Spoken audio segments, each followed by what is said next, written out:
She stumbled upon a massive, clawed horror trapped in a pit. An apex predator whose very gaze could freeze a lesser being's soul.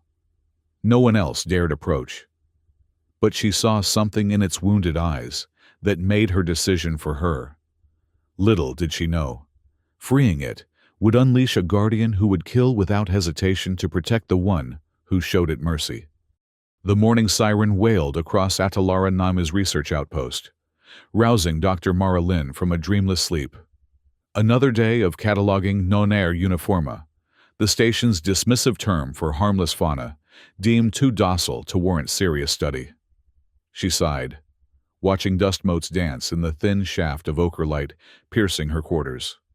The planet's twin suns had barely crested the eastern mesas, and already the temperature readings on her wall panel climbed steadily toward scorching.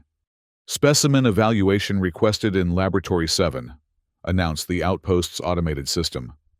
"Dr. Lin, your expertise is required."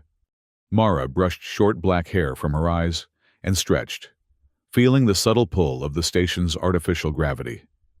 At 30, she still found herself the youngest senior xenobiologist at Atalara Prime Outpost, a distinction that earned her both respect and the occasional sidelong glance from colleagues who considered research merely transactional, a means to career advancement rather than a calling. She dressed efficiently in standard-issue coveralls, emblazoned with the Galactic Research Consortium emblem, a spiral galaxy cradled in open palms. The symbolism always struck her as ironic.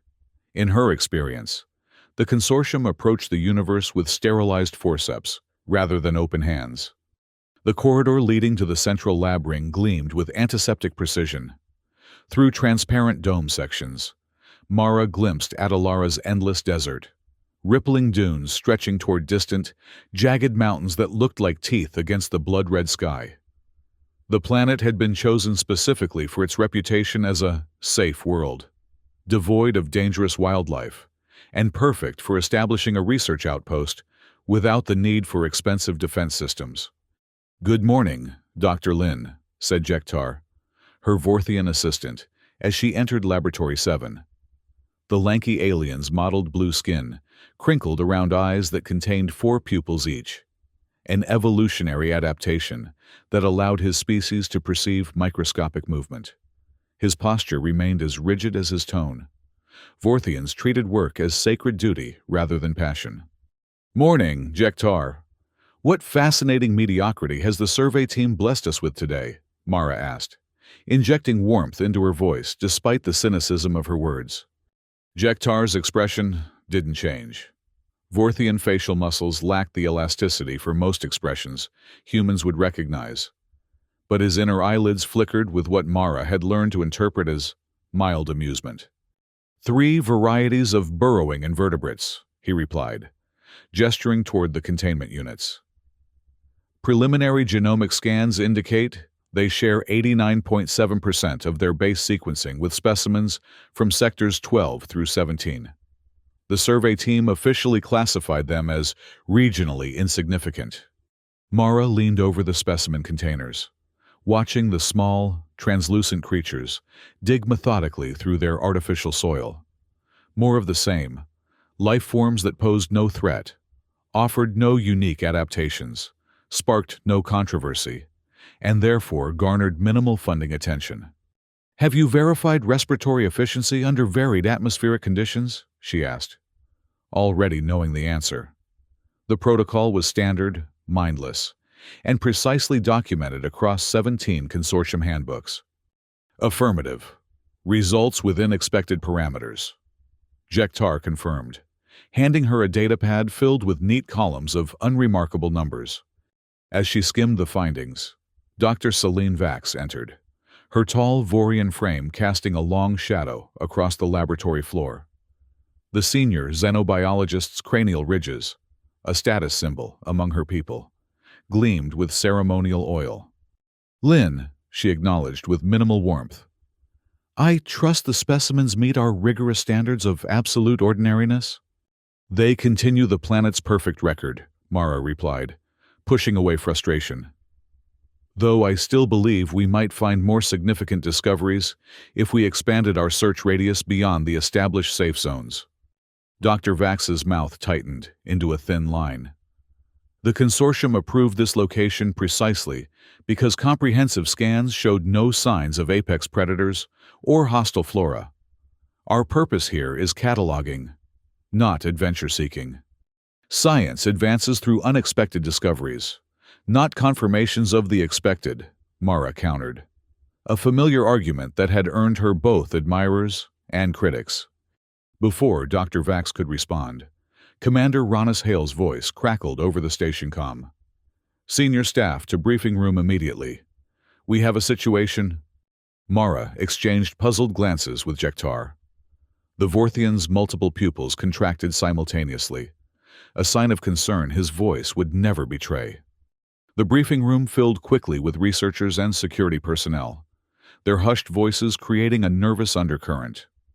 Commander Hale, a former galactic security officer whose squared shoulders and precise movements betrayed his military background, activated the central holodisplay without preamble. 37 minutes ago, Mining Team Epsilon encountered something unexpected, 12 kilometers from the outpost, he announced, his weathered face grim. They were opening a new excavation shaft when the ground collapsed beneath their equipment. The holodisplay flickered, showing grainy footage of what appeared to be a massive pit. The miners' headlamps illuminated only portions of what lay below. But Mara leaned forward, heart suddenly racing. Something moved in that darkness. Something large. That's when they found this, Hale continued, enhancing a section of the footage. Collective gasps filled the room. The enhanced image revealed a colossal creature, partially obscured by shadows and debris. What was visible made Mara's breath catch. Muscular shoulders covered in an iridescent, scale-like hide. Multiple limbs ending in what could only be described as serrated claws. And most shocking of all, a head that seemed to house multiple eyes that gleamed with an unsettling intelligence. The creature appears to be trapped, Hale explained. Initial scans suggest it's over 7 feet tall at the shoulder when standing. The mining team reported hearing unusual vocalizations. Unusual how? Asked Dr. Vax, her voice clinical despite the extraordinary circumstances. In response, Hale activated an audio file. The sound that filled the room sent involuntary shivers down Mara's spine. A deep, guttural roar that modulated into something almost like speech, before deteriorating into what sounded distinctly like pain. Protocol is clear, Hale said after silencing the recording. We maintain observation from a safe distance and immediately refer this discovery to Galactic Security. They'll dispatch a containment team within 48 hours. And in the meantime, Mara found herself asking, already suspecting the answer. In the meantime, we follow hostile organism protocols. No direct contact. No interference. Hale's tone left no room for debate. This creature is clearly an apex predator of some kind, regardless of how it came to be on a planet supposedly devoid of such life forms. As the briefing dispersed, Jektar and 2 Vorthian security officers approached Mara. Their identical expressions of caution made her instantly wary. I know that look, she said. What haven't we been told? Jektar hesitated, his inner eyelids flickering rapidly. The preliminary scan data wasn't shared with the general staff.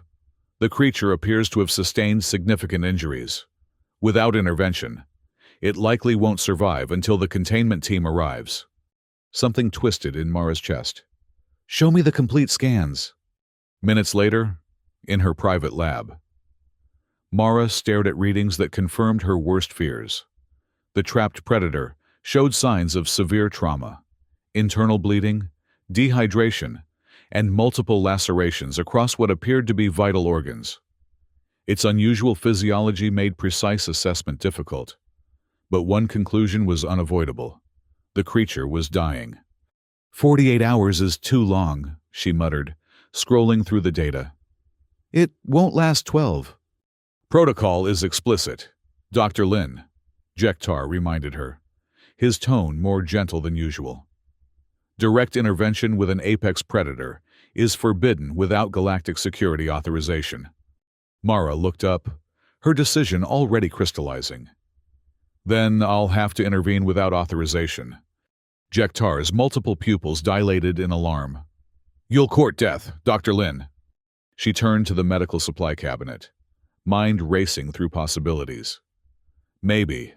Or maybe I'll do what we're supposedly here for, understanding alien life rather than documenting its convenient demise.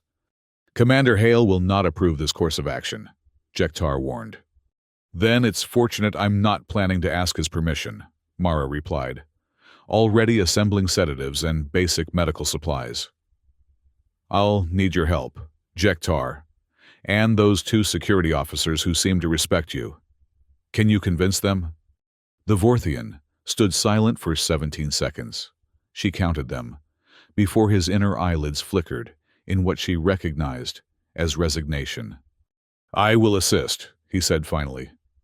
Not because I agree, but because I calculate you will attempt this regardless, and your survival probability increases with appropriate support.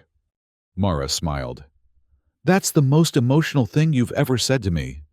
It was not intended as emotional expression, Jektar insisted, though his secondary pupils contracted in what Mara had learned to recognize as the Vorthian equivalent of embarrassment.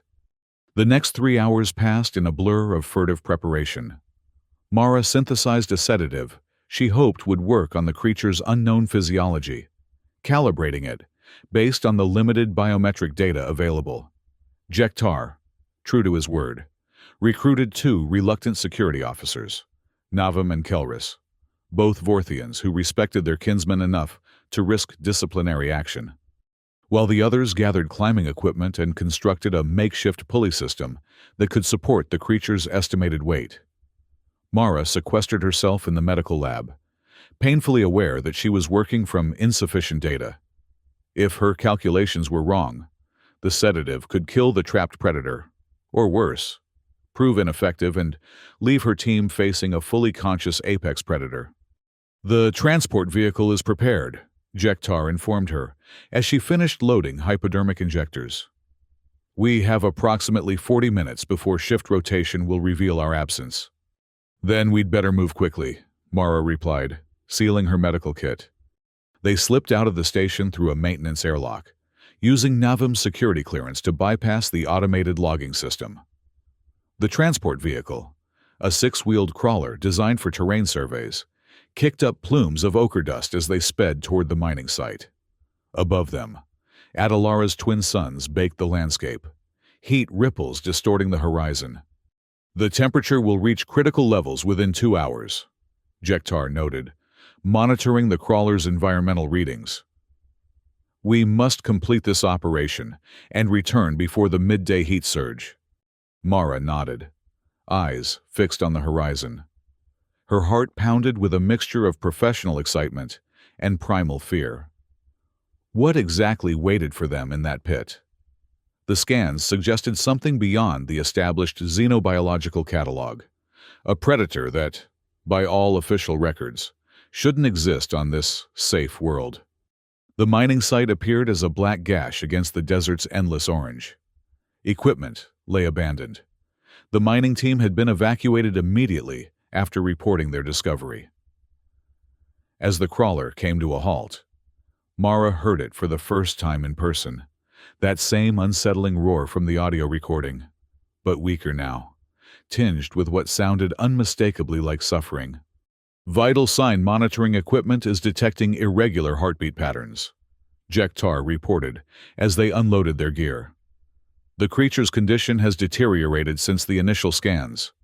Mara approached the pit's edge cautiously, peering down into shadow. As her eyes adjusted, she inhaled sharply. The creature lay partially buried under collapsed rock and sand, its massive form contorted in obvious pain. Multiple limbs, she counted 6, ended in claws that occasionally scraped against stone in what seemed like frustrated attempts at escape. But it was the eyes that captured her attention, milky from dehydration yet tracking her movement with unmistakable awareness. "It sees us," she whispered, "and it understands we're here." "Caution advised," Navim said, checking his pulse rifle.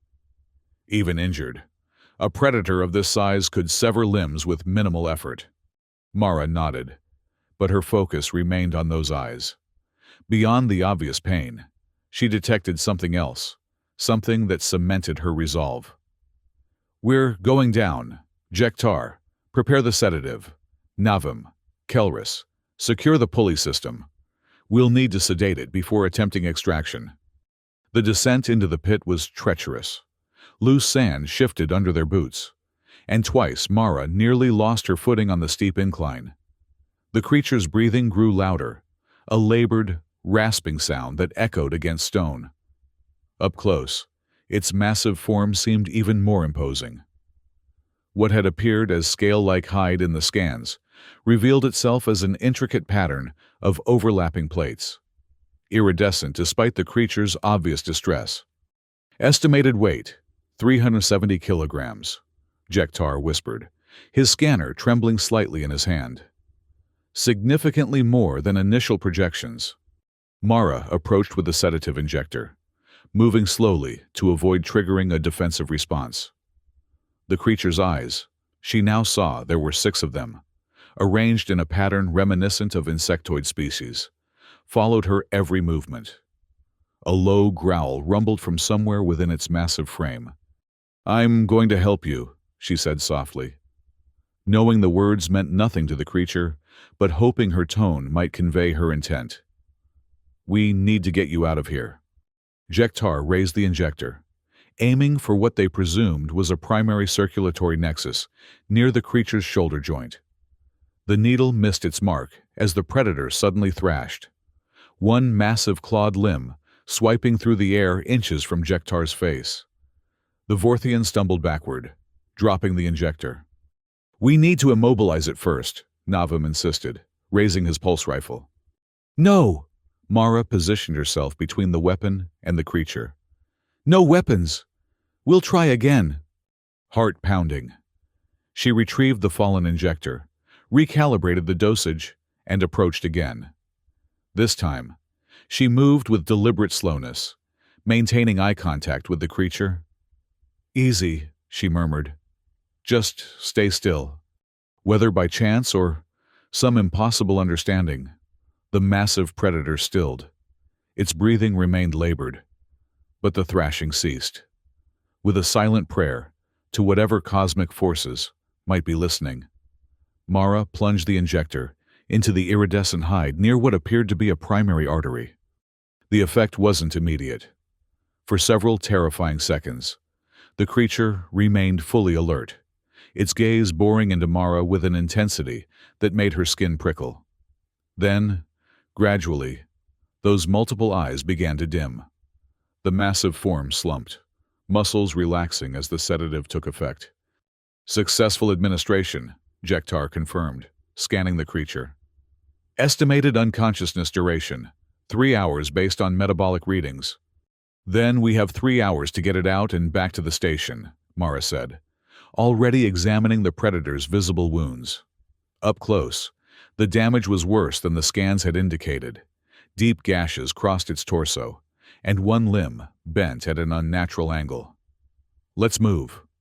The extraction proved even more challenging than Mara had anticipated.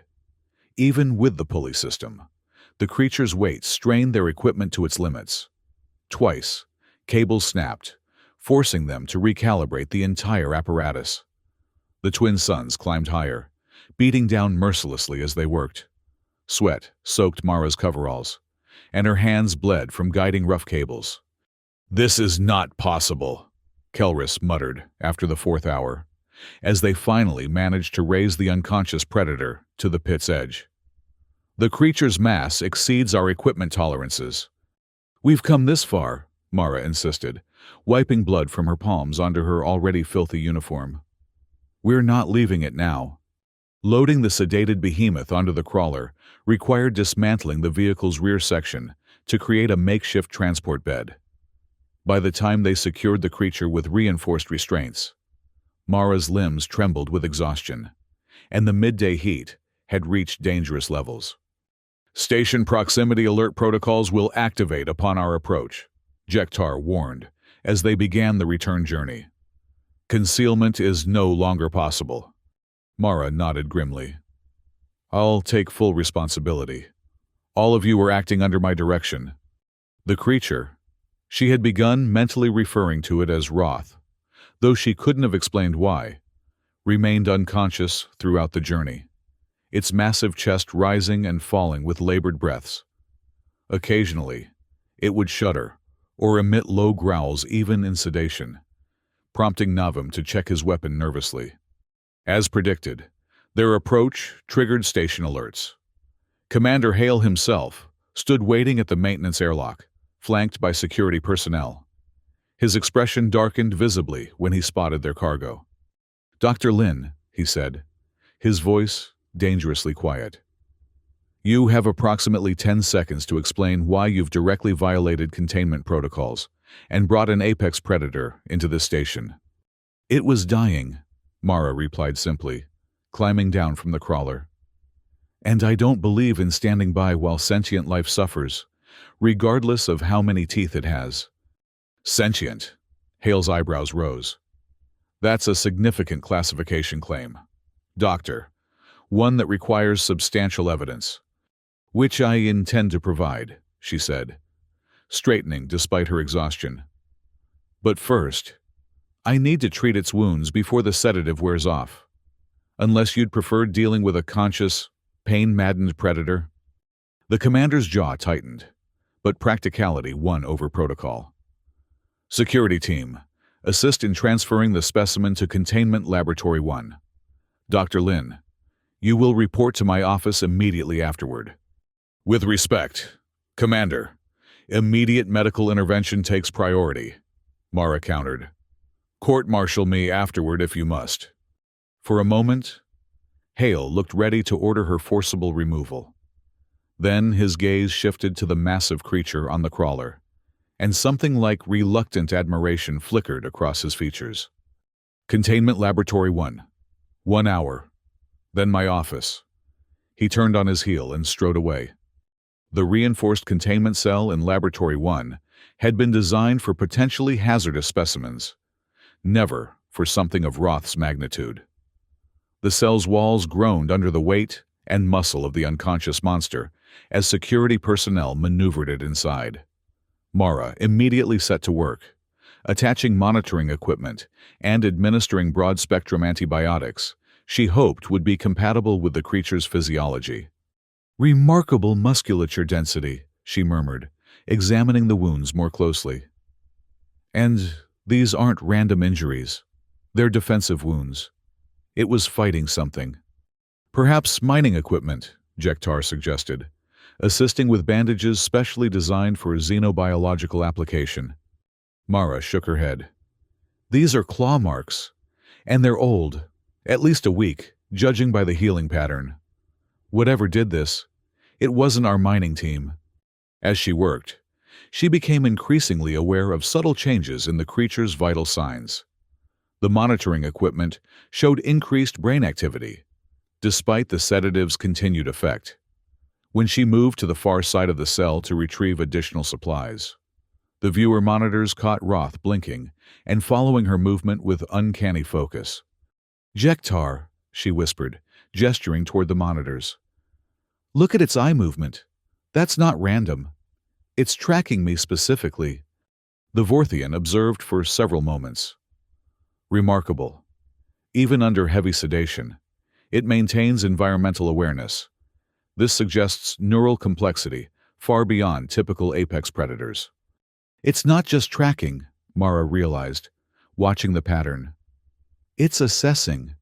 Every time I move toward a new area, it scans for potential threats or escape routes. That's not instinct, that's strategic thinking." Word of the creature's presence spread quickly through the station. Researchers gathered outside the laboratory, their expressions ranging from scientific curiosity to outright fear. Dr. Vax arrived with a team of senior xenobiologists, her face rigid with disapproval. "This is unconscionable," Lynn, she said, studying the readings over Mara's shoulder. You've endangered the entire station on a sentimental whim. I've rescued a previously undocumented species that displays signs of advanced cognition, Mara countered, continuing her work. Isn't that precisely what we're here for?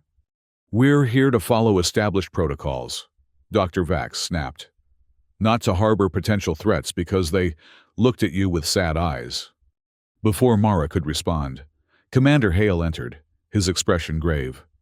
Dr. Lynn, my office now. The commander's office reflected his military background, Spartan and meticulously organized. He gestured for Mara to sit, then remained standing himself, hands clasped behind his back. Do you understand the magnitude of what you've done? He asked without preamble. Mara met his gaze steadily. I understand that I violated protocol to save a life, a potentially sentient life. You brought an apex predator, an unknown, undocumented apex predator, into a research station with minimal defensive capabilities. Hale corrected. You endangered every person on this outpost. With respect, Commander, I took every possible precaution. The creature is sedated, contained, and under constant monitoring. And if my observations are correct, it possesses intelligence that warrants study, rather than fear.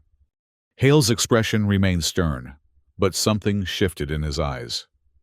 You truly believe it's sentient? I believe it displays cognitive capacities well beyond what we'd expect from a purely instinct-driven organism. Mara replied carefully. Its neural activity, even under sedation, shows patterns consistent with complex problem-solving. And there's something else, something I can't quantify scientifically but can't ignore either. And that is? Mara hesitated, knowing how it would sound. It understands. When I approached it in the pit, there was a moment of recognition, not just as predator to prey, but as being to being. The commander sighed, pinching the bridge of his nose. Dr. Lynn, you are either the most insightful xenobiologist I've ever encountered, or the most dangerously deluded. Either way, we're now stuck with your patient until galactic security arrives. Which gives me time to prove my theory, Mara said, sensing a slight opening. You have 48 hours, Hale conceded reluctantly. Maintain full containment protocols. At the first sign of aggression, security has authorization to neutralize the specimen. Is that clear? Perfectly clear, Commander. And Dr. Lynn, Hale added, as she stood to leave. Official reprimand will be entered into your record, regardless of how this turns out. Mara nodded, accepting the consequence. Understood. Over the next 18 hours, Mara barely left the containment laboratory. She monitored Roth's recovery closely, administering carefully calculated doses of synthesized nutrients and painkillers. The creature's remarkable healing ability became apparent as wounds that should have taken weeks to close began mending visibly. Its vital signs strengthened, and periods of consciousness lengthened. During one such period, Mara conducted what she privately considered their first conversation. Standing at a safe distance from the reinforced barrier, she made deliberate gestures while speaking simple phrases. To her colleagues' visible skepticism and her own carefully concealed excitement, Roth appeared to focus intently on both her movements and her voice. You're projecting anthropomorphic qualities onto instinctive responses, Dr. Vax insisted, after observing for several minutes. It's tracking you because you're a potential threat, or meal. Then, why does it track me differently than it tracks you or the guards? Mara challenged. Watch. She stepped aside, allowing Dr. Vax to take her position. Immediately. Roth's posture changed. Where it had been relatively relaxed with Mara, it now coiled tensely, multiple limbs positioning for potential movement. A low growl rumbled from somewhere deep in its massive chest. Differential response based on individual recognition, Mara noted clinically, though inwardly she felt a surge of vindication. It remembers I helped it. It perceives you as unknown, potentially hostile. Dr. Vax retreated, visibly unsettled despite her scientific detachment.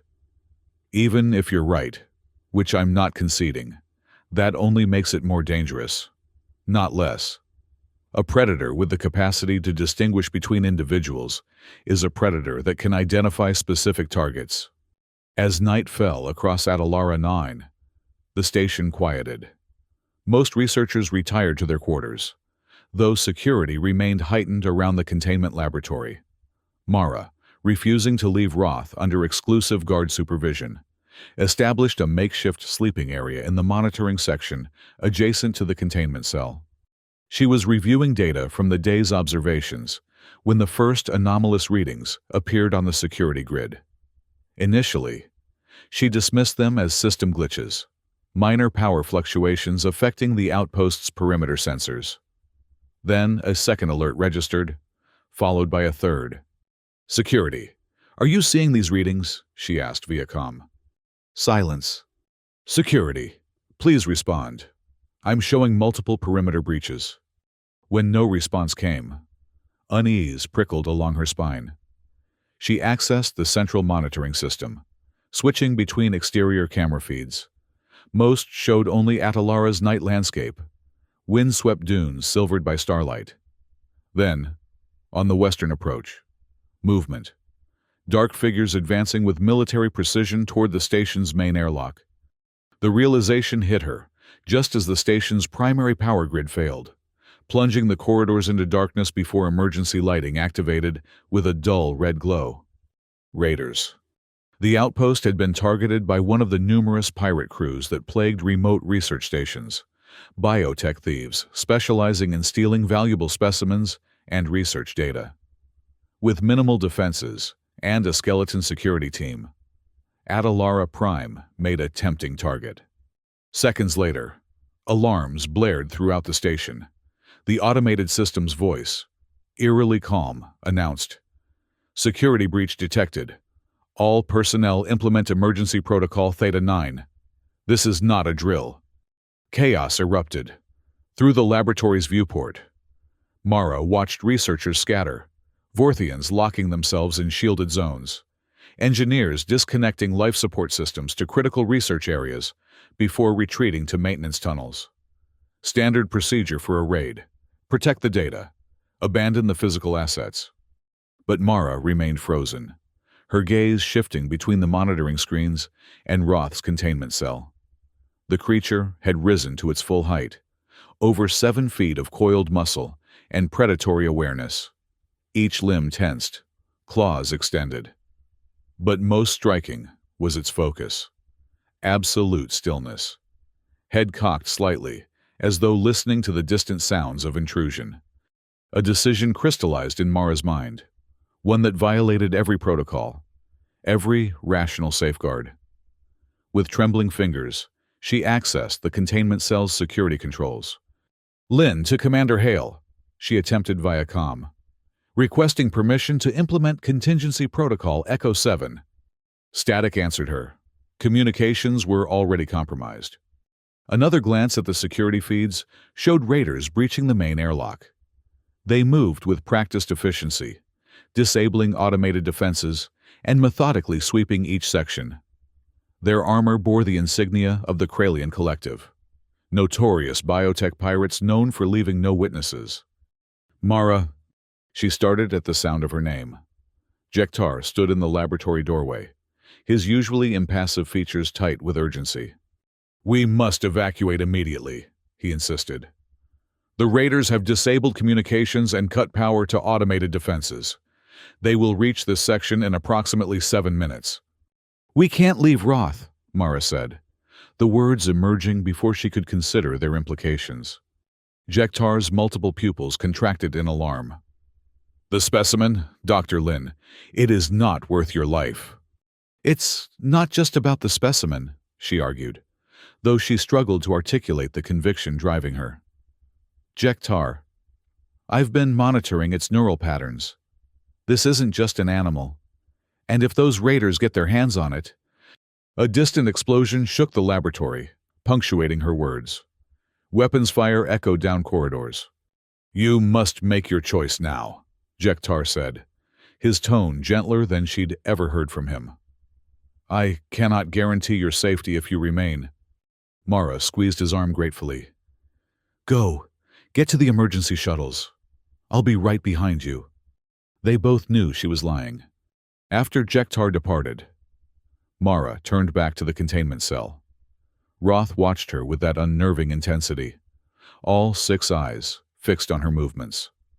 For a wild moment, she imagined she saw understanding in that alien gaze, an awareness of the danger approaching them both. "I don't know if you can understand me," she said, her voice steady despite the fear coursing through her. "But we're in danger, and I think I need to trust you." Another explosion, closer this time. The lab's lights flickered. Mara made her decision. She entered her override code into the containment cell's control panel and spoke clearly. "Authorization: Lynn, Mara K. Security override Echo 79 Delta." The barrier between them hummed, then disappeared. For one heart-stopping moment, nothing happened. Roth remained perfectly still, massive frame coiled like a spring. Mara held her breath, suddenly acutely aware of how vulnerable she was, how quickly those claws could end her life. "I'm here," she whispered. "I won't let them hurt you." Something shifted in the creature's posture, a subtle relaxation that didn't diminish its lethal readiness, but somehow conveyed a different intent. Before Mara could analyze the change, the laboratory door hissed open. A raider stood framed in the entrance, armored in the sleek black exosuit favored by Kralian pirates. The plasma rifle in their hands hummed with deadly potential. "Well," came a voice, distorted by the helmet's modulator. "Looks like we hit the jackpot. Step away from the specimen, researcher." Mara remained where she was, heart hammering so loudly she was certain everyone could hear it. "This facility is under Galactic Consortium protection. Leave now, and—" Spare me the protocol recitation." The raider cut her off, advancing into the lab. "That's a Class A xenobiological specimen, and it's worth more on the black market than your entire research career. Now move, or—" What happened next occurred so quickly that Mara's brain struggled to process the sequence. One moment, Roth stood behind her. The next, it moved with impossible speed, a blur of iridescent hide and lethal precision. The raider managed half a startled cry before claws shredded through their reinforced armor, as though it were tissue. The plasma rifle discharged once, harmlessly into the ceiling, before clattering to the floor alongside its owner. Mara stared, frozen between horror and astonishment. Roth turned to her, ichor dripping from its claws, and made a sound she hadn't heard before, a low, rumbling vocalization that somehow conveyed neither threat nor aggression. More shouts echoed from nearby corridors. The raiders had heard their comrades' aborted cry. "They're coming," Mara whispered, needlessly. Roth's response defied every expectation. With deliberate movements, it positioned itself between Mara and the laboratory entrance. Its posture communicated a message clearer than words could have conveyed. Protection. The next 20 minutes unfolded like a nightmare viewed through a kaleidoscope. Fragmented, surreal, yet horrifyingly vivid. Raiders breached the laboratory section in waves, each more heavily armed than the last. And each time, Roth met them with calculating precision that transcended mere animal instinct. Mara witnessed strategies she'd never imagined a non-sapient being could conceive. Roth exploited ventilation shafts to outflank groups of raiders. It used the station's architecture, ducking through narrower passages where the raiders' exosuits limited their mobility, then striking from unexpected angles. Most astonishing of all, it appeared to understand the raiders' communications, targeting their leaders and communication specialists first. From her position behind an overturned research station, Mara watched in mingled awe and horror as her miracle companion systematically dismantled the entire raiding party. Roth's movements held a terrible beauty. Power, married to precision. Lethal force applied with almost surgical exactitude. "Fall back!" The command echoed through Raiders' comm systems, panic evident, even through electronic distortion. "Unknown hostile asset. Abort mission. Emergency extraction protocol." The remaining raiders scrambled toward the station's primary airlock, abandoning both plunder and fallen comrades in their desperate retreat. Roth pursued with implacable determination, using the station's artificial gravity controls, which Mara had never seen any non-human operate before, to collapse corridors behind fleeing pirates. At the airlock, the final confrontation played out like a scene from ancient mythology. The raider leader, cornered and desperate, deployed automated plasma turrets from their ship. Roth moved through the resulting firestorm with impossible grace, closing distance until that final, decisive moment when massive claws connected with the airlock's emergency override. The outer door began to cycle while the inner remained open, a catastrophic breach of safety protocols. The resulting explosive decompression caught the last raider halfway through, their armored form crumpling as vacuum and atmospheric pressure collided. Emergency containment fields activated instantly, sealing the breach. In the sudden silence that followed, Mara emerged cautiously from the laboratory section. The corridor leading to the airlock resembled a war zone: scorched panels, structural damage, and the unmistakable evidence of lethal combat. At the center of this destruction stood Roth, iridescent hide marred with plasma burns that were already beginning to heal. The creature turned toward her, and despite everything she'd just witnessed, the violence, the calculated lethality, Mara felt no fear. Instead, an inexplicable certainty filled her. Roth would never harm her. "You protected me," she said softly, approaching the massive predator. "You protected all of us."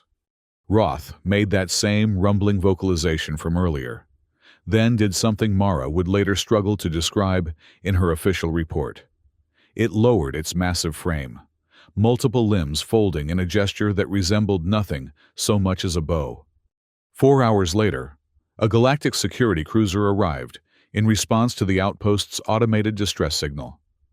They found a war-torn station, collapsed walls, singed panels, and 3 unconscious guards who had been incapacitated rather than killed during the raid. At the center of the chaos, Dr. Mara Lynn calmly reviewed field notes on a functioning datapad, while Roth crouched protectively outside her laboratory. The security team's reaction to Roth's presence required considerable diplomacy on Mara's part. Only her calm insistence that the creature posed no threat to station personnel, backed by surviving security footage showing Roth's defensive actions, prevented an immediate attempt to neutralize the hostile organism. Commander Hale, sporting a bandaged arm from his own encounter with the raiders, stood beside Mara as she explained the situation to the security team's commander. "So you're telling me," said Director Orith Kess, a veteran security officer whose weathered features had hardened into skepticism, "that you released an apex predator from containment, and rather than killing everyone in sight, it selectively targeted the raiders." "That's precisely what happened," Mara confirmed, maintaining professional composure despite her exhaustion. "Roth recognized the threat and acted to neutralize it." "Roth," Director Kess repeated, eyebrow raised. "You named it." "Him," Mara corrected automatically. "And yes, I designated him with an identifier more dignified than Specimen XR7. The security director's gaze shifted to where Roth crouched outside the briefing room's transparent wall. The creature hadn't left Mara's vicinity since the raid, following her throughout the station like a vigilant shadow. "This is unprecedented," Kess muttered. "We have protocols for containment breaches, for hostile organism management, even for sapient species first contact. We have no protocol for whatever this is." Commander Hale cleared his throat. "If I may, Director, Dr. Lynn's actions, while unorthodox, saved the station and everyone aboard it. The footage confirms her account. The creature, Roth, specifically targeted armed hostiles while avoiding all research personnel. Kess shook her head. That doesn't change the fact that we have an unclassified apex predator freely roaming a research station. By regulation, I should order immediate containment, possibly even termination. With respect, Director, Mara interjected, her voice level but firm. Any attempt to contain or harm Roth would likely result in unnecessary casualties among your security team. He currently poses no threat to station personnel. In fact, evidence suggests he's appointed himself our protector. That's what concerns me, Dr. Lin, Kess replied. You're describing an apex predator that's formed some kind of bond with you. That has security implications far beyond this single incident. The debate continued aboard the security cruiser, where Mara found herself in a formal interrogation room, separated from Roth for the first time since the raid. The creature's distress at their separation had been evident, a series of low, rumbling vocalizations that security personnel interpreted as threatening, until Mara assured him she would return. Now, facing Director Kess across a sterile table, Mara fought fatigue as she defended both her actions and Roth's existence. Your partner just annihilated a professional raider cell, Kess said, reviewing footage for the third time. An entire Kralian strike team, eliminated with tactical precision I've rarely seen even among elite security units. Why? What's its motivation? His motivation appears to be protective, Mara explained, emphasizing the pronoun. Roth seems to have formed a guardian bond after I rescued him from the pit and treated his injuries. It's not unprecedented in evolutionary terms. Many species develop protective behaviors toward those who've aided them. Not at this scale, Kess countered, and not with this level of cognitive sophistication. The footage shows problem-solving and tactical assessment well beyond instinctive response. Mara seized the opening. Exactly. Which is why Roth should be classified as a sentient being under Galactic Consortium protection protocols, not as a dangerous specimen to be contained or destroyed. That's quite a leap, Doctor. Is it? Mara leaned forward. He demonstrates tool use, strategic thinking, situational assessment, and selective targeting based on threat analysis. By any metric we use to evaluate sapience, Roth qualifies. The conversation shifted into legal territory, with Mara citing self-defense clauses and the novel precedent of guardian bonds in the revised Galactic Codex. She argued passionately that Roth's actions constituted justified defensive measures, on par with automated security systems, but with superior discretion. Director Kess looked genuinely perplexed, a rare expression for a veteran security officer. You realize no legislation has ever anticipated this specific scenario? A human-predator alliance of this nature? Then perhaps it's time to create that precedent, Mara suggested. Roth saved lives. He defended the station when our conventional security measures failed. Those facts aren't in dispute. After hours of debate, Director Kess retreated to consult with her superiors via secure channel. Mara was permitted to return to Roth, whose visible relief at her appearance cemented her conviction that their connection transcended simple animal bonding. The verdict, when it finally came, stunned even Mara. Galactic security cleared her of wrongdoing. More significantly, Roth was declared a protected research asset under human supervision, a designation usually reserved for rare botanical specimens or non-lethal fauna. The official report classified the incident as unusual but legally defensible, a decision Mara later learned had emerged after heated closed-door debates among Xeno legal committees. 6 months later, Atalara 9 research outpost had transformed. Additional funding poured in, ostensibly for xenobiological studies of unique predator cognition. Though Mara suspected much of it came from military interests, hoping to understand Roth's tactical capabilities. The station, Once considered a backwater posting, now hosted visiting researchers from across the consortium, all eager to observe the legendary predator who had single-handedly repelled a pirate raid. Mara and Roth had become something of a sensation. Their joint research, Mara's observations combined with interactive sessions, where Roth demonstrated problem-solving abilities, had upended academic thought on predator cognition and interspecies loyalty. The station now unofficially used Roth as a living security system, his mere presence deterring the pirate activity that had plagued the sector. Most remarkable was Roth's continued evolution. What had begun as simple protective behavior had developed into something far more complex. He now assisted with research tasks, learned to operate simple equipment, and had developed a rudimentary form of communication with Mara, a combination of vocalizations and gestures that allowed basic information exchange. The ripples of their partnership spread throughout the galaxy. Reports emerged of similar human bonds. A miner on Orkan 5, befriending crystalline razors, previously thought to be mindless geological phenomena. A botanist on Kepler 72, living among carnivorous flora that had reshaped itself to accommodate human presence. The Galactic Council, both fascinated and alarmed, instituted new monitoring protocols specifically for human apex predator interactions. In her private research log, encrypted from even consortium access, Mara reflected on the transformation their encounter had wrought. "I sought only to save a wounded life. In return, I found a protector whose loyalty defies every textbook. Our bond has revealed cognitive capacities no algorithm predicted, emotional depths no scan detected. Perhaps this is the true frontier of xenobiology, not merely cataloging the galaxy's diversity, but truly connecting with it. My relationship with Roth shows that compassion wields power no weapon can match." The broader implications remained uncertain.